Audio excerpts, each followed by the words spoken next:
இல்ல இப்ப விஜய் முழுமையான அரசியலுக்குள்ள வரலன்னு எடுத்துக்கலாமா? இல்ல இன்னும் அரசியலுக்கே வரலன்னு எடுத்துக்கலாமா? முழுமையான அரசியலுக்குள்ளே வரல. அரசியலுக்கு தான் வந்துட்டாரு. அவர் தலைவராகிறாரு, பொதுச் செயலாளர் இருக்காங்க, நிர்வாகிலாம் போட்டு வராரு போகிறாரு. ஆக்டிவிட்டீஸ்ல கேட்கிறேன். ஆமாம், ஆக்டிவிட்டீஸில் சொல்கிறேன். முழுமையான அரசியல்வாதியாக வரணும். இந்த 1.5 வருஷத்தில் இந்த உடனே நான் புஷி ஆனந்தை எதிர்பார்க்கல. ஆனால் ஒரு 1.5 வருஷம் 2 வருஷத்தில் பொலிட்டிக்கலாக ஏதாவது ஒரு பார்ட்டிக்கு அவர் சேலஞ்ச் பண்ணி பார்த்துருக்கீங்களா? சண்டை போகிறதெல்லாம் விஜய். புஷி ஆனந்த் எங்கேயாவது திமுக விமர்சித்தோ, அதிமுக விமர்சித்தோ, பாஜக விமர்சித்தோ பார்த்துருக்கீங்களா? திருமாவளவன் சொல்கிறாரு நடிகர்கள் பக்கம் போகாதீங்க, கூத்தாடிகள் இந்த மாதிரிலாம் சொல்கிறாரு. விஜயகாந்த் யார்? ஜெயலலிதா யார்? எம்ஜிஆர் யார்? நடிகர்கள் தானே. அந்த பேரண்ட்ஸை 2 கிராம் தங்கத்துக்காகன்னு ஒரு கொச்சையான வார்த்தை சொல்ல முடியுதுன்னா எட்ரா வேல்முருகனுடைய டீட்டெயில்ஸ் எல்லாம். நீங்கள் எப்படிப்பட்ட வேல்முருகன், சட்டசபையில் எவ்வளோ வீரமாக இருப்பீங்க, என்னென்ன சப்ஜெக்ட் பேசியிருக்கீங்க, நீங்கள் எவ்வளோ அஃபென்ஸ் எடுக்கணும். இப்படிலாம் இருந்த வேல்முருகன் இந்த விஷயத்தை ஏன் இப்படி பார்க்குறீங்க? கலாச்சாரம் கெட்டு போச்சுன்றீங்க. குழந்தைகள் இன்றைக்கி சிறார் குற்றங்கள் அதிகரிக்குது, சிறார் போதை மருந்து பழக்கங்கள், சின்ன வயசு பசங்களில் போதை பழக்கங்கள் அதிகரிக்குது. இதெல்லாம் கலாச்சார சீரழிவு இல்லையா? அங்கெல்லாம் நீங்கள் எங்கே போனீங்க வேல்முருகன் கேட்கணும். அது ரொம்ப சிம்பிளாக பழக்கரப்பையாக பேசுகிறேன். விஜய் கட்சி ஆரம்பித்தது நல்ல விஷயம், ஆனால் அவர் திட்டுறதும் தப்பு. ஆனால் அவருடைய அரசியல் என்ன?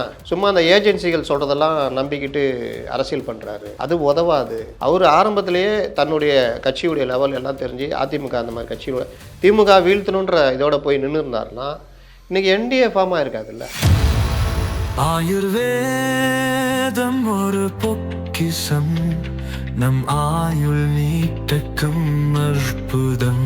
டாக்டர் ஸ்ரீவர்மாஸ். போன வாரம் நம்ம ஒரு இன்டர்வியூ பேசணும். விஜய் அவர்களுடைய முழு அரசியல் பயணம் தொடங்கிருச்சா அப்படின்ட்டு. நீங்கள் வந்து இன்னும் களத்துக்கு வர வேண்டிய விஷயம் நிறைய இருக்குது, பேச வேண்டிய விஷயம் நிறைய இருக்குதுன்னு சொன்னீங்க. பட் அதன் பிறகு ஒவ்வொரு விஷயத்தையும் அவர் பண்ணுறதெல்லாம் பார்க்கும்போது இப்போயாவது அரசியலுக்கு வந்துட்டாரா அப்படின்ற ஒரு கேள்வி எழுப்புது. ஏன்னா பரந்தூர் விவசாயிகளை சந்திச்சிருக்காரு, பனையூர் அலுவலகத்துக்கு கூப்பிட்டு ஜாக்டோஜியோ அமைப்பிலிருந்து வந்து அவரை சந்திச்சுட்டு போயிருக்காங்க. அண்ட் அதை தொடர்ந்து அவருடைய பிறந்தநாளை முன்னிட்டு பல்வேறு இடங்களில் வந்து மாவட்ட அளவில் பொதுக்கூட்டங்கள் நடத்தணும் அப்படின்ற அறிவுறுத்தல் வந்திருக்கிறதாகவும் ஒரு தகவல் வருது. இது எல்லாத்தையுமே எப்படி பார்க்கலாம்? களத்தில் இறங்கிட்டாரா இல்லையா? பொதுவாக தாவேகா மேலே உள்ள ஒரு குற்றச்சாட்டு, அவர்கள் இன்னும் ஒரு முழு அரசியல் கட்சியாக மாறவில்லை. அந்த அவங்க கட்சிக்கு ஆட்களை கொண்டு வரதுலையும் பல பிரச்சனைகள் இருக்குன்னு 2 பேர் தான் அந்த கட்சியில் வந்து தீர்மானிக்கிறாங்கன்றது நான் திரும்ப திரும்ப சொல்லிட்டு இருக்கிற விஷயம். ஒன்று புஷி ஆனந்த், இன்னொன்று ஜான் ஆரோக்கியசாமி. புஷி ஆனந்த்கிட்ட என்ன பிரச்சனை இருக்குன்னா இன்செக்யூரிட்டி. ஓகே, யாராவது வந்து அவர்கள் ஆளாயிட்டாங்கன்னா நம்முடைய இடம் பறி போயிடுமோன்ற பயம் அவருக்கு எப்போவுமே இருந்துகிட்டு இருக்குது. ரொம்ப சிம்பிள். இந்த தூத்துக்குடி ஆக்னல் அவங்களுக்கும் இவர் பொதுச் செயலாளர், அவங்க ஒரு மாவட்ட பொறுப்பாளர், அவங்களுடைய நடைமுறைகளில் பிரச்சனை இருந்தால் ஓப்பனாக நடவடிக்கை எடுங்க, தப்பே கிடையாது. ஆனால் அந்த ரைட்ஸ் இருக்குது. அப்போ அவர் வந்து அதை விட்டுட்டு இவங்க வர்றப்போ அனுமதி கொடுக்குறதில்ல, மேடையில் அவர்கள் ஆட்கள் பேசும் பொழுது லைவ் கட் பண்ணுறது, ஆக்னல் வரும்போது லைவ் கட் பண்ணுறதுலாம் தெரியுதா? இன்செக்யூரிட்டி இவர்கிட்ட இருக்குது அப்படின்றது. விஜய்கிட்டே நேராக சொல்லி இவங்க சரியில்லை, இவங்களை இது பண்ணணுன்றது தான் பொதுச் செயலாளருடைய ஒர்க்கு. இன்னொன்று, ஒரு கட்சின்றது கூட்டு தலைமை தான் இருக்கணும். இந்த விஷயம் அதை எந்த விஷயம் எடுக்கலாம், என்ன பண்ணலான்னு. இன்னை வரைக்கும் அந்த கட்சியில் அரசியல் தெரிந்தவர்கள்னு பார்த்தா யாருமே பெருசாக கிடையாது. சார், இன்க்ளூடிங் ஆதவர்ஜுனா சொல்கிறீங்க? ஆதவர்ஜுனா உட்பட. ஆதவர்ஜுனா ஒரு பெரியவருடைய ஒரு பெரிய இடத்துல மாப்பிள்ளை. அவர் திமுகவுக்கு வர்றார். அவர் வந்த ரூட் ஒன்றும் பொலிட்டிக்கல் ரூட் இல்லை, அவர் ஒரு ஸ்ட்ராட்டஜி அப்படின்னு வர்றாரு. இன்றைக்கி ஸ்ட்ராட்டஜிஸ்ட் எல்லாமே பொலிட்டிக்கலாக ஆக்டிவாக இருக்காங்கன்னா அப்படிலாம் கிடையாது. அவர்கள் சில சர்வேக்கள் எடுப்பார்கள், சில விஷயங்களை முடிவு பண்ணுவாங்க, சில டெம்ப்ளேட் வச்சுக்குவாங்க. சார் காக்கி பேண்ட் வெள்ளை சட்டை போடணும், சார் சைக்கிளில் போகணும், சார் டீ கட்டில் போய் டீ குடிக்கணும், சார் ஒரு பொண்ணு ஓடு வந்து மனு கொடுக்கும், அதை வந்து நம்ம இந்த மாதிரி தானே தவிர ரோட் ஷோ போகணும், யாராவது பண்ணதை நம்ம அதே மாதிரி பண்ணணுன்றதை தாண்டி அந்த காலத்தில் இப்போ ஜெயலலிதாவோ கருணாநிதியோ பண்ண அரசியலை இவர்களுக்கு பண்ண தெரியாது. ஏன்னா அவர்கள் வந்து உணர்வுபூர்வமான அரசியல். ஒரு மாவட்டத்தில் இந்த மாவட்டத்துக்குன்னு தனித்தன்மை இருக்குது, இந்த மாவட்டத்தில் இப்படி, இந்த மாவட்டத்தில் இருக்க நிர்வாகி இந்த மாதிரி, இவங்களுக்குள்ளே இந்த பிரச்சனை இருக்குது, இதை நம்ம இந்த டைமுக்கு இப்படி தட்டி விட்டு போகணும், இந்த மாதிரி நுணுக்க அரசியல்னால் அவர்களுக்கு தெரியாது. அவர்களுக்கு தெரிஞ்சதெல்லாம் பேப்பரில் இருக்கிறது, இப்படி பண்ணோம் அப்படி பண்ணணும். இன்னொன்று, அவர் வந்த நேரம் திமுக வெற்றியை நோக்கி நகர்கிற நேரம், 10 வருஷம் அதிமுக ஆட்சி வெறுப்பு எல்லாம். அப்போ அவர் வந்து அதில் அந்த ஜெயிக்கிற ஒரு கட்சியில் ஜெயிக்கிற ஒரு ஸ்ட்ராட்டஜிஸ்டோடு சேர்ந்து ஒர்க் பண்ணார். அது ஜெயித்த பிறகு அங்கே உட்காந்து பெண்ணுன்ற ஒரு அமைப்பு அதில் உருவாக்கி ஒர்க் பண்ணுறாங்க. அது அந்த கட்சியை கட்டுப்படுத்துது. ஏன்னா அதோடைய நிர்வாகி அதோடைய உருவாக்குற ஒரு குடும்பத்துடைய மருமகன். அப்போ அந்த பயம் இருக்குது, அந்த ஒர்க் பண்ணுறாங்க. அந்த இன்ஃப்ராஸ்ட்ரக்சர் அது தெரியும். விசிகா வந்தார்.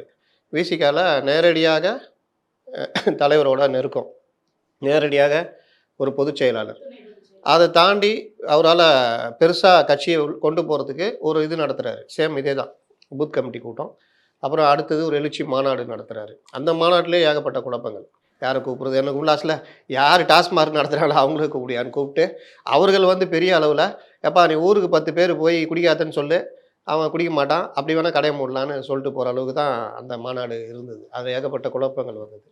அதுக்கு அடுத்தது அவர் வெளியில் வராரு, கொஞ்ச நாள் இருக்கார், அப்புறம் விஜய் கட்சிக்கு வராரு. அப்போ அவருடைய அரசியல் ஞானம், அரசியல் புரிதல் இதெல்லாம் எந்த அளவுக்கு இருக்குதுன்னு நம்ம தெரிஞ்சுக்கலாம். இவர் தான் ஹை. நீங்கள் கேட்டிங்களா ஆதவ் கூடவான்னு கேட்டிங்களா, அப்போ அவர் தான் ஹை.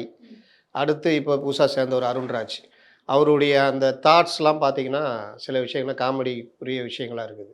தமிழ்நாட்டில் முதலமைச்சர் நேராக தேர்ந்தெடுக்கணும், எம்எல்ஏக்கள் தனியாக தேர்ந்தெடுக்கணும்னு அடிப்படை கான்ஸ்டியூஷனில் ஒரு சட்டம் இயற்றுவது, ஒரு எம்எல்ஏக்கள் மூலிமா முதல்வர் தேர்ந்தெடுக்கப்படுறது. இந்த சட்டமன்றம் தான் சட்டத்தை இயற்றும்.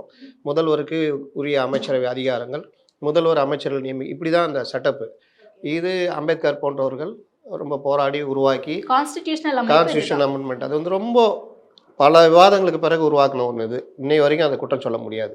இவர் அதில் போய் இந்த இது சொல்கிறாரு. 100 நாள் வேலை வாய்ப்பு திட்டத்தில் சில தப்பு அடிப்படை விஷயங்களில் புரிதல் இல்லை, இலவசங்கள் பற்றி புரிதல் இல்லை. இவருடைய இந்த பிளாக்லாம் படிச்சுட்டு எனக்கு ஒரு அதிகாரி சொன்னது என்ன சார், சங்கர் படத்தில் வர்ற தாட்டு இவருக்கு இருக்குதுன்னு. சங்கர் படத்தில் பார்த்தீங்கன்னா அரசியல்வாதிகள் குற்றவாளிகள் இருக்க மாட்டாங்க. நீங்கள் அந்த பஸ் ஓட்டுறவங்க, கண்டக்டரு, காய்கறி கடை வச்சுருக்கவங்க, சின்ன சின்ன அரசு ஊழியர், இவர்கள் தான் பெரிய குற்றவாளியாக காமிப்பாங்க. ஒரு சமூகத்தை சேர்ந்தவர் மட்டும்தான் ஹீரோவாக இருப்பார். அவர் குற்றத்தை இது பண்ணுவார். ரோட்டில் பைக்காரன் ஓவர்டேக் பண்ணி தட்டு போனால் அவன் பெரிய குற்றவாளியாக தெரியும். அப்படி தான் காமிச்சிருப்பாங்க படத்தில். அதனால் அந்த மாதிரி லோ லெவல் சிந்தனை இருக்கக்கூடாது.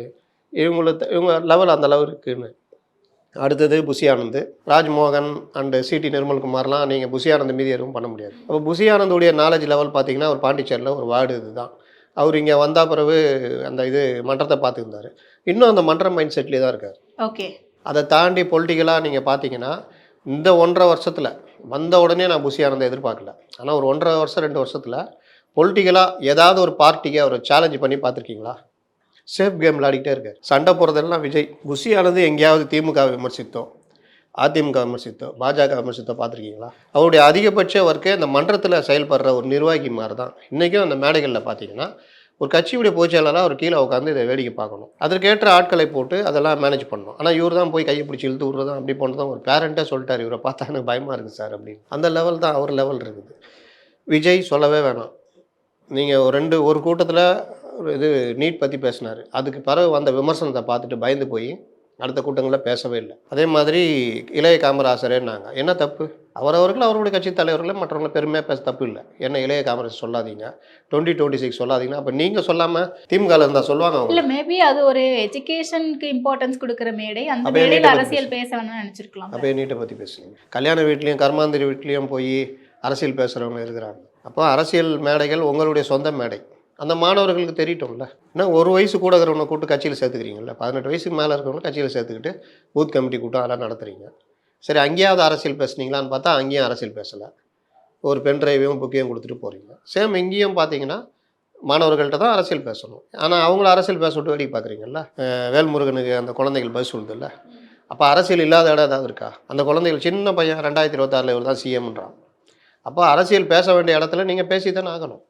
அப்போ அங்கேயும் விஜய் ஒதுங்குறாரு. அப்போ அந்த பார்ட்டி பார்த்தீங்கன்னா செட்டப் இன்னை வரைக்கும் ஒரு டிஃபென்ஸ் மோட்லேயே ஒரு மன்றத்துடைய அடுத்த எக்ஸ்பான்ஷனாக தான் இருக்க தவிர பொலிட்டிக்கல் பார்ட்டியாக மாறவில்லை. நீங்கள் பொலிட்டிக்கலாக மாற்றங்கள் வந்துடுச்சு, இந்த இவரை சேர்த்துட்டாங்க, இந்த இவரெல்லாம் வந்து பார்த்தாங்கன்றீங்க.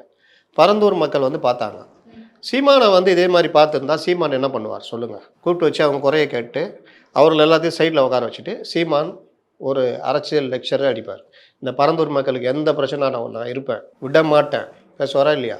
Press meet கொடுத்துருப்பார். சப்போஸ் அவருக்கு தெரியாத பரந்தூர் விஷயத்தை யாராவது மைக் போட்டு யாராவது ரிப்போர்ட்டர் கேட்டாங்கன்னா டக்குன்னு பரந்தூர் நீங்கள் சொல்லுங்கள் பதில்னு சொல்லிட்டு வரா இல்லையா? அவருக்கு தெரியாத இருக்காது, ஒரு வேளை இருந்தால். ஏன் விஜய் அதை செய்யலை? தெரியுது அந்த வித்தியாசம். பொலிட்டிக்கலாக இவங்க ஒன்றும் மாறலன்னு. அப்புறம் அந்த ஜாக்டோஜியோ அவரை உட்கார வச்சுட்டு நீங்கள் பேசணும். சரி, பேச மாட்டாங்க, நாங்கள் தயாரிப்பில் இல்லைங்க, மனப்பாடம் பண்ணலங்க, ரைட்டுங்க. மறுநாள் ஒரு அறிக்கை விடலாம்ல விஜய் சார்பாக. இந்த இவர் ஆதவ அர்ஜுன் அறிக்கை விட்ருக்காரு, அதெல்லாம் கணக்கு இல்லை. விஜய் தொட்டால் தான் அது பெருசாகும். ஆதவ அர்ஜுன் அறிக்கை எத்தனை பத்திரிகைகள் கவர் பண்ணிச்சு? அப்போ விஜய் இந்த விஷயத்தை ஜாக்டோஜியோ மேட்டரை பேசுனா உங்களுக்கு பெருசாக இருக்கும். ஆனால் அவங்க முந்திக்கிட்டாங்க. வந்த ஒரு மாயவன் மட்டும்தான். அவர் வந்து ஆசிரியர் கூட்டணியை சேர்ந்தவர். அரசு ஊழியர்களுக்கான பிரச்சனையை வந்து நிறைவேற்றி தரேன்னு அவங்க சொல்லியிருக்காங்க. இதுக்கும் எங்களுக்கு சம்மந்தம் இல்லைன்னு அறிக்கை கொடுக்க வச்சுட்டாங்க. உடனே நீங்கள் முந்திக்கிட்டு இருந்தீங்கன்னா, நீங்கள் முதல்லயே இந்த கோரிக்கைகள்லாம் விஜய் பேசியிருந்தாருன்னா அது ஒரு ரீச் இருக்கும்ல. இப்போ தெரியுதா இவர்கள் பொலிட்டிக்கலாக நகரலன்னு. அப்புறம் இவங்கள என்ன நீங்கள் எத்தனை பேர் சேர்த்தான்னா, இவங்க சேர்த்தது யார்? Arunraj 3 retired MLA. அதில் ஒருத்தர் பாவம் பத்திரிகையாளர்கள் வெளியில் வந்து பேட்டி கொடுத்துருக்காரு. கதவு பனையூர் உள்ளே போயிட்டா உஷாராக இருக்கணும், வெளியில் வந்த மாதிரி உள்ளே விட மாட்டாங்க. அது அலிபாபா கொகை மாதிரி. இவர் வெளியில் வந்து உணர்ச்சியை போட்டு பேட்டி கொடுத்து திரும்பி பார்த்தா கதவு மூட்டாங்க. போய் தட்டிக்கிறாப்புல, கதவை திற, பொன்னை வேண்டுமானாலும் தருகிறேன், பொருளை வேணும், திறக்கவே இல்லை. புஷிக்கு ஃபோன் போட்டிருக்காரு, எடுக்கலையாம். அப்புறம் வீட்டுக்கு கிளம்பி போயிருக்காரு. ஓகே, இதான் நிலமை. கட்சி ஆஃபீஸு கதவு என்றைக்குமே மூடக்கூடாது. அறிவாலய கதவு என்னைக்கு மூடி இருக்குது கிடையாது. சத்தியமூர்த்தி பவன் ஆளே வரனாலும் திறந்துருக்கும். இது ராயப்பேட்டை ஆஃபீஸு, எங்கே வேணால் போங்க. யார் இல்லைனாலும் ஒரு 4-5 தலைமைக்கு நிர்வாகிகள் யாராவது இருப்பாங்க. வந்து கட்சி ஆஃபீஸ் இருக்கும். கம்யூனிஸ்ட் கட்சி ஆஃபீஸ் போங்க, எங்கே வேணாலும் போங்க. இது என்ன சொல்லுங்கள்? இந்த இரும்பு கதவு கேட்டை போட்டு மூடிக்கிறது, யாரையும் உள்ள வரதில்லை, நான் சொன்னால் தான் வரணுன்றது. விஜய் ரெகுலராக ஆஃபீஸ் வரமாட்டார். சரி, என்னைக்காவது விஜய் வந்து மற்ற நிர்வாகிகளை சந்திப்பாரானா? இல்லை. அவர் வர்றதே பெரிய திருவிழா மாதிரி. அதனால தான் சொல்கிறேன், இவர்கள் இன்னும் அந்த கார்ப்பரேட் அரசியல், இந்த சினிமா அரசியல், இந்த மாதிரி விஷயம் நடத்திட்டு இருந்தால் மக்களோட இயல்பாக ஒன்ற முடியாது. ஓகே, அப்போ விஜய் வந்து ஜாக்டோ ஜியோவாக இருக்கட்டும் இல்லை பரந்தூராக இருக்கட்டும், அந்த மக்களையும் அங்கே வேலை செய்கிறவங்க அவங்களெல்லாம் கூப்பிட்டு சந்தித்து ஒரு ட்வீட் போடுறது, அவங்களுக்காக நான் ஆதரவாக இருக்கேன்னு சொல்கிறது அரசியல் கிடையாதா? எங்கே ட்வீட் போட்டார்?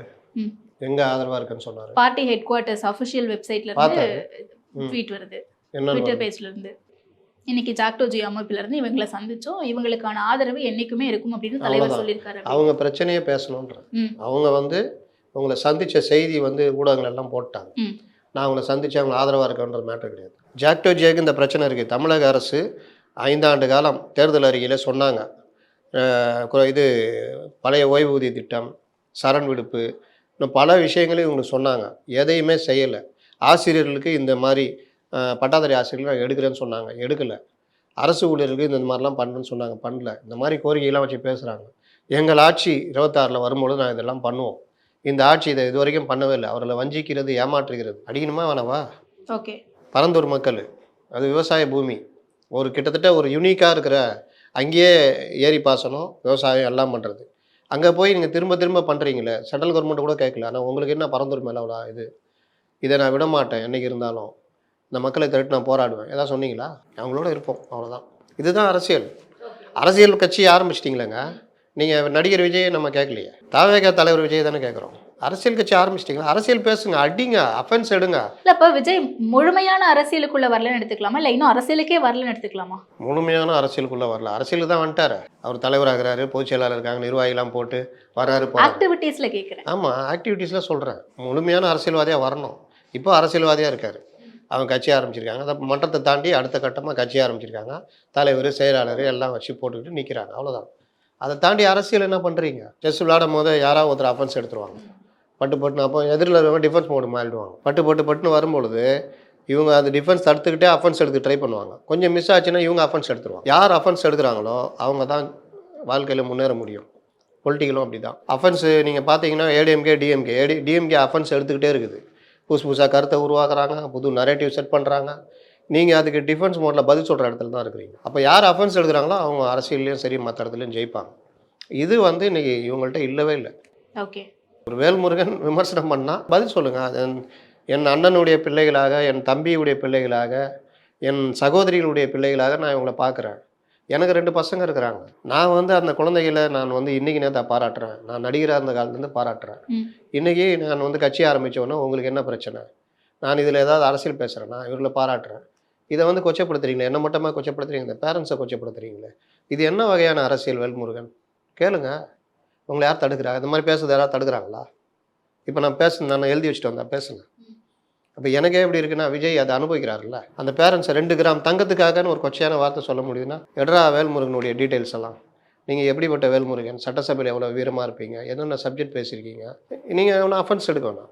இப்படிலாம் இருந்த வேல்முருகன் இந்த விஷயத்தை ஏன் இப்படி பார்க்குறீங்க? கலாச்சாரம் கெட்டு போச்சுன்றீங்க. இதை நேற்று முந்தானத்தெல்லாம் கெட்டு போச்சு. தமிழக அரசு, நீங்கள் அங்கம் வகிக்கிற அரசில் என்னென்ன பிரச்சனைகள் இருக்குது? குழந்தைகள் இன்றைக்கி சிறார் குற்றங்கள் அதிகரிக்குது. சிறார் போதை மருந்து பழக்கங்கள், சின்ன வயசு பசங்களுக்குள்ள போதை பழக்கங்கள் அதிகரிக்குது. இதெல்லாம் கலாச்சார சீரழிவு இல்லையா? இதுக்கு பப்பு கலாச்சாரம் பெருகிருக்கு, பார் கலாச்சாரம் பெருகிருக்கு. அங்கெல்லாம் நீங்கள் எங்கே போனீங்க வேலுமுருகன் கேட்கணும். அடி இல்ல, அஃபென்ஸ் ஆனா எடுக்கணும். எல்லா விமர்சனங்களுக்கும் பதில் கொடுக்க வேண்டிய அவசியம் எங்களுக்கு இல்ல. ஏதாவது ஒரு தலைவருக்கு எவ்வளவு விமர்சனத்துக்கு வேலை இருக்கு அப்படின்னு அவங்க டிஃபெண்ட் ஆமாம் பண்றாங்க. பயங்கர வேலை இருக்குது. ஏன்னா திருப்பி இப்போ பாருங்க, ஈரானுக்கும் இஸ்ரேலுக்கும் சண்டை வந்துச்சு. இப்போ அதை தடுத்து நிறுத்தணும். இவருக்கும் எலான் மாஸுக்கும் ட்ரம்புக்கும் சண்டை, அதை தடுத்து நிறுத்தணும். சரி, அவ்வளோ வேலை இருக்குல்ல. ஏதாவது ஒரு விமர்சனத்துக்கு பதில் சொல்லியிருக்காரா சொல்லுங்கள்.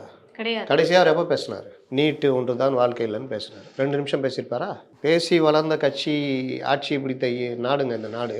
பிரதமர் அங்கே போனால் ஒரு பேச்சு பேச, இங்கே வந்தால் திருக்குறளை தமிழில் உட்காந்துட்டு கஷ்டப்பட்டு நீர் உயர நெருப்பு உயரம் அப்படி இப்படின்னு ஏன் பேசினாதான் நீங்கள் தைக்க முடியும். போய் காதலை கூட சொன்னாதான்.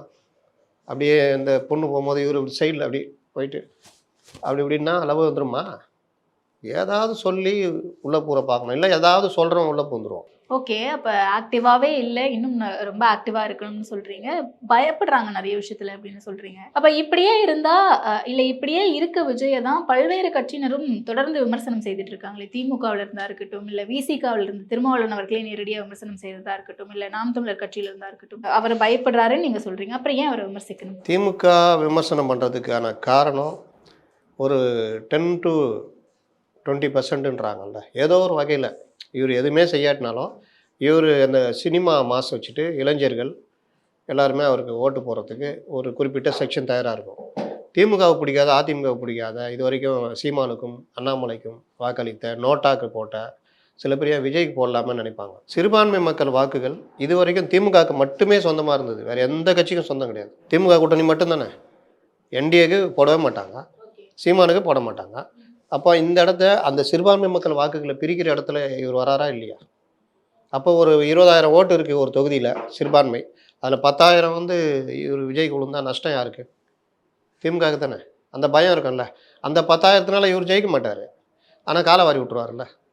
போன தடவை எம்என்எம்மும் என்டிகேவும் காலை வாரினதில் திமுகவுக்கு பல இடங்களில் அடி. அப்போது நீங்கள் ஒரு தொகுதியில் 10,000 ஓட்டு வாங்குறாங்கன்னா அந்த 10,000 ஓட்டு திமுக தோற்கக்கூடிய ஓட்டாக மாறிடுச்சுன்னா, ஏன்னா இஸ்லாமியர் வாக்குகள் 10,000 நம்மள்ட்ட இருக்குது, சிறுபான்மை வாக்குகள் நம்பி இருக்கிறாங்க. அந்த 10,000 இங்கே போயிடுச்சுன்னா இவங்களை தோல்வி எதுன்னு தருவாங்க. அந்த பயம் இருக்கும்ல. அதனால் எதுவுமே செய்யாட்டினாலும் விஜயை பிஜேபி பக்கம் போகிறாரு, பிஜேபி ஆதரவாளர்னு திரும்ப திரும்ப சொன்னால் என்ன ஆகும்? இவர் மேலே அந்த இஸ்லாமியர் வாக்குகள் குறையும்ல. அதுக்கு தான் விஜய் அடிக்கிறாங்க. திருமாவளவன் அடிக்கிறதுக்கும் வேல்முருகன் அடிக்கிறதுக்கும் கூட்டணி கட்சிகள் அடிக்கிறதுக்கும் என்னன்னா, மனம் குளிர வைக்கிறதுக்கு அவர்கள் மனத்தை. திருமாவளவன் சொல்கிறாரு நடிகர்கள் பக்கம் போகாதீங்க, அந்த கூத்தாடிகள் இந்த மாதிரிலாம் சொல்கிறாரு. விஜயகாந்த் யார்? ஜெயலலிதா யார்? எம்ஜிஆர் யார்? நடிகர்கள் தானே. அந்த வார்த்தை யூஸ் பண்ணாதீங்கன்றேன். நடிகர்கள் வரலாமா அப்படின்னா அரசியலுக்கு இவங்க தான் வரணும்னு ஏதாவது இருக்கா? என்ன கேட்டால் நீட்டு மாதிரி அரசியலுக்கு ஒரு தேர்வு வைக்கணும். பாதி பேர் ஃபெயில் ஆகிடும், 75% ஃபெயில் ஆகிடும். திருச்சி பேரணி நடந்த அந்த மேடையிலையும் சொல்லியிருக்காரு, நடிகர்கள் பின்னாடி, ஹீரோக்கள் பின்னாடிலாம் இளைஞர்கள் போகக்கூடாது அப்படின்னு. அப்போ யார் பின்னாடி போகணும்? உங்கள் பின்னாடி போனால் என்ன நடக்கும்? நீங்கள் அவங்க பின்னாடியில் போய்கிட்டு இருக்கிறீங்க. நீங்கள் ஒரு சுதேசி அரசியல் பண்ணலையே. நீங்கள் இன்னை வரைக்கும் உங்களுடைய தனித்தன்மையை இழந்துட்டீங்களே. பல விஷயங்களில் திருமாவளவனுடைய தனித்தன்மை காணா போயிடுச்சு. இன்றைக்கி கவர்மெண்ட்டுடைய பல விஷயங்களுக்கு முட்டு கொடுக்குற ஏற்பாடு தானே. நீங்கள் ஏற்றுற கொடிக்க பற்றி பிச்சு போட்டுறாங்க போலீஸு. இந்த மாநாட்டுக்கு விளம்பரம் இது இடம் கொடுக்கல, பர்மிஷனே கொடுக்கலன்னு புலம்புறீங்க. அந்த மேடையில் தான் புலம்புறீங்க. ஆனால் அவங்களோட தான் கூட்டணி இருப்பேன்றீங்க. உங்கள்கிட்ட உங்களுடைய வீரம் எங்கே? ஒரு பிரேமலதாட்ட இருக்கிற வீரம் உங்கள்கிட்ட இருக்கா? தைரியமாக சொல்கிறாங்க, ஒரு சீட்டு எனக்கு தரணையா, தராகட்டினா விட மாட்டேன், எனக்கு உரிமை இருக்குது, அப்படி இருக்குது, ஆய் உயின்னு அவங்க பார்த்தாங்க. எப்பா இந்த அம்மா வாயை மூடாதியா, அடுத்த இதில் ஒரு சீட்டு கொடுக்குறேன்னு சொல்லிட்டு பான்ட்டாங்க. சொன்னவுடனே ஒரு சீட்டு கொடுத்தா நாங்கள் வந்து இப்போலாம் முடிவு பண்ண மாட்டோம், ஜனவரியில் தான் கூட்டணி அறிவிப்போம் அப்படின்ட்டாங்க. எத்தனை 1% கீழே இருக்காங்க. அந்த கட்ஸ் இருக்குல்ல. இவர் என்ன ஆனாலும் 6 தொகுதி இருந்தாலும் 8 தொகுதி இவரே குறைச்சின்னா இருப்போம். 6லேருந்து 8 தொகுதி கொடுத்தாலும் அப்படின்றாரு. அப்பா எப்பா நிம்மதிரா அப்படின்னு உங்களுக்கு 6 தொகுதி இல்லை 8 தொகுதி அப்படின்றாங்க. ஒரு சண்முகத்திட்டு இருக்கிற தைரியம் உங்கள்கிட்ட இருக்கா? டபுள் டிஜிட் இல்லாமல் நாங்கள் கூட்டணி வரமாட்டோம்னு பேசுகிறாரு சண்முகம். பல விஷயங்கள் பேசுகிறாரா? அது 4வது வருஷத்தில் பேசுகிறாரோ 5வது வருஷத்தில் பேசுகிறாரோ, ஏதோ வீரம் வந்துடுச்சு இல்லை. அவர் தலைமை ஏற்றதுலேருந்து அவர் பல விஷயங்களை டேரெக்டாக சொல்லிட்டு தானே சார் சொல்லிட்டு இருக்காரு. நடுவில் ஆஃப் பண்ணிட்டாங்க. இந்த தமுக மைதானம் அகில இந்திய மாநாடு நடந்ததில்ல, அதை வச்சு ஆஃப் பண்ணாங்க. அது கம்முன்னு எங்கே நடுவில் பேசினாரா? வந்தவொடனே பேசினார். இப்போ தான் மறுபடியும் ஆரம்பிச்சிருக்கு. நடுவில் எங்கே பேசினார்? எவ்வளோ விஷயம் நடந்தது. அண்ணா யூனிவர்சிட்டி மேட்டர்லேருந்து அப்போ அவர் இருந்தார் நினைக்கிறேன். அதுக்கப்புறம் பல விஷயங்கள் நடந்தது. அரக்கோணம் மாணவி விஷயத்துலேருந்து பல இது எங்கே பேசினார்? அதனால் இவர்கள் அவர்களுடைய மனதை குளிய வைக்கிறதுக்கு விஜயை திட்டுறாங்க. கூத்தாடிகள் அது இதுன்னு. நடிகர்கள் வரலாங்க, யார் வேணால் அரசியலுக்கு வரலாங்க. என்ன அரசியல் பண்ணுறாங்கன்றதை நம்ம பார்க்கணும். ஒரு மேடையில் விஜய் பற்றி விமர்சனம் செய்கிறோங்கிறது வேற, irrespective ஆஃப் பார்ட்டி எல்லாருமே பேசுகிறாங்க, எல்லா மேடைகள்லையும் பேசுகிறாங்க. அதுதானே சார் இங்கே யோசிக்க வைக்குது. அது இவங்க பிரச்சனை என்னென்னா, இந்த மாதிரி பேசுறது மூலியமாக நம்ம தலைமையை குளிர வைக்கலாம், மனம் குளிர வைக்கலாம். திமுக தலைமை கேட்கும் பொழுது இதுன்னு இல்லாட்டி இவங்களுக்கே அஜெண்டா அவங்க கொடுத்துருக்கலாம். இப்போ எப்படியே போங்கப்பா கவர்னர் போங்க போங்க உடனே எல்லாம் வாழகெல்லாம் சுற்றிக்கிட்டு சைதாப்பேட்டில் போய் நிற்கிறாங்கல்ல, திமுக போதா? ஆளுநர் இப்படி பேசிட்டார் அது பேசிட்டான்னு உடனே மதிமுக, விசிகா, சிபிஎம், சிபிஐ எல்லாம் போய் போராடுறாங்க. திமுக அங்கே வராது. ஆனால் கவர்னர் விருந்து வச்சா அங்கே போயிடுவாங்க. என்னன்னு கேட்டால் அது அரசியல், இது அரசு அப்படின்றது. அப்போ ஏப்பா என்னப்பா நாங்கள் மட்டும் டீ சம்சா சாப்பிடக்கூடாதா, நீங்கள் மட்டும் தான் சாப்பிட்றாமா அப்படின்னா, ஏன் கவர்னருங்க அப்படின்றாங்க. அப்போ இந்த மாதிரி விவகாரங்களில் ஒரு அசைன்மெண்ட் கொடுக்குறாங்க. விஜயை திட்டுங்க, விஜயை திட்டத்தில் ஒரு அரசியல். இவர்களுக்கும் பிரச்சனை இருக்குல்ல, இவர்கள்ட்ட கீழே இருக்கிற டிஒஎஃப்ஐயில் இருக்கிற இளைஞர்கள், எஸ்எஃப்ஐயில் இருக்கிறவன், மற்ற கட்சியில் இப்போ விடுதலை சிறுத்தைகள், நீங்கள் விக்கிரவாண்டியில் வந்தது எல்லாம் பெரும்பாலும் யார்? பட்டியலின இளைஞர்கள் தானே. திருமாவளவனுக்கு பர்சனலாக பெரிய அடி இல்லை அது. அந்த கோபம் அவருக்கு இருக்குமா இருக்காதா? நீங்கள் என்ன தான் இது பண்ணாலும் அவன் அடுத்த கட்டத்துக்கு போகும்போது அவன் விஜய் தான்மா பெஸ்ட்டு. என்ன அரசியல் தானே இந்த வராரு தலைவர். அதை தான் கோட் பண்ணி சொல்கிறாரு. எஸ்சி இளைஞர்கள் எல்லாருமே வந்து ஒரு நடிகர் பின்னாடி போயிடுவாங்கன்னு தப்பு கணக்கு போடுறாங்க. அப்படி போக மாட்டாங்க எல்லாரும். அப்புறம் ஏன் போகாதீங்கன்னு வேற சொல்கிறாரு, போய் விடாதீர்கள்னு சொல்கிறாருல்ல. போக மாட்டாங்கன்னா கம்முன்னு இருந்துருங்க, ஏன் போய் விடாதீர்கள்னு சொல்கிறீங்க? அதனால் போயிட்டாங்க. பெரும்பாலும் விக்கிரவாண்டி அதிலெல்லாம் உளவுத்துறை எடுத்த ரிப்போர்ட்லலாம் பெரும்பகுதி விசிகா இளைஞர்கள், விசிகா குடும்பத்தை சேர்ந்தவர்கள் விஜய்கிட்ட இருக்கிறாங்கன்னு தான் வந்த தகவல். ஓகே. ஸோ இப்போ இவ்வளோ விஷயம் இருக்குது, இதெல்லாமே விஜய்க்கு கை கொடுக்குமா சார்? அதை தான் சொல்கிறேனே, ஒரு 10 to 20% வச்சிங்களேன். ஒரு 3 லட்சம் வாக்குகள் இருக்கிறதுல 2 லட்சம் பேர் ஓட்டு போடுறாங்க. 2 லட்சத்தில் 20% கணக்கு போடுங்க, 40,000 வரும். ஆனால் இவங்க கூட்டணி அது இதுன்னு சேர்த்து அவங்க ஒரு 35% வச்சுருக்காங்கன்னு வச்சுக்கோங்க, அது 70,000 வரும். இவர் 40% வச்சுருக்காங்கன்னா 80,000 வரும். இங்கே யார் ஜெயிப்பா? இல்லை, ஆக்டிவாக இருக்க மாட்டாங்கன்ற கம்ப்ளைண்ட் ஒன்று இருக்குது. ஆக்டிவாக இல்லாமல் கூட்டணி பற்றிலாம் யோசிப்பாங்களா, போவாங்களா, அதுக்கெல்லாம் வேலை செய்வாங்களா, மெனக்கெடுவாங்களான்ற ஒரு விஷயம் இருக்குது. யார்? தாவேகாவா? சத்தியமாக போக மாட்டாங்க. அதை பற்றிலாம் கவலைப்படாது. அதை தான் கேட்குறேன். சத்தியமாக போக மாட்டாங்க. அவர்கள் எண்ணம் எல்லாம் நம்ம நின்றுவோம், தலைவர் ஜெயிச்சிருவார் 2020. அதான் சொன்னேன் நான் முதல்ல சொன்னேன் பாருங்கள், விஜய் கட்சியில் பொலிட்டிக்கலாக மெச்சூரிட்டியாக யாருமே கிடையாது. அது ரொம்ப சிம்பிளாக பழக்கரப்பையாக பேசுகிறார். விஜய் கட்சி ஆரம்பித்தது நல்ல விஷயம், ஆனால் அவர் திட்டுறதும் தப்பு. ஆனால் அவருடைய அரசியல் என்ன?